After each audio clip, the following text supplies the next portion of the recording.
Aina ifuatayo ya mwanamke ukimpata muhifadhi sana, maana hiyo ni dhahabu. Kwanza, anayekuunga mkono.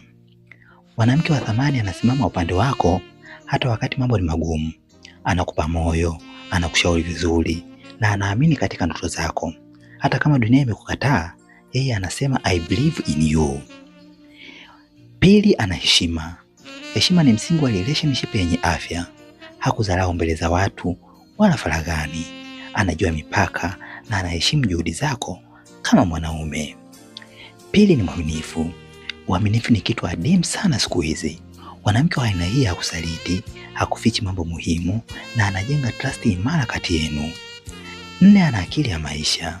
Anaelewa hisia zako, hajibu kwa hasira na anajua namna ya kutatua migogoro kwa busara. Hii ni high emotional intelligence ambayo huimarisha mapenzi. Tano, anakuheshimu hata usipokuwa karibu.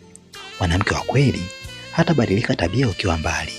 Anaendelea kukutetea na kulinda heshima yako hata ukiwa haupo.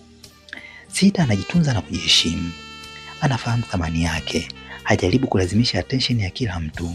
Anaishi maisha yenye mipaka na malengo. Self respect attract really respect. Saba, anapenda maendeleo. Hataki kubaki pale pale. Anajifunza, anafanya kazi na anajitahidi kuboresha maisha. Mwanamke wa aina hii huleta positive energy kwenye maisha yako. Na mwisho, anakupa amani ya moyo.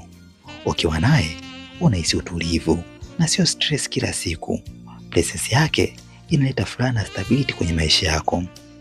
Ukweli ni kwamba mwanamke mwenye sifa hizi ni nadra sana kupatikana. Hivyo ukimpata, mtunze, mheshimu na mjenge pamoja.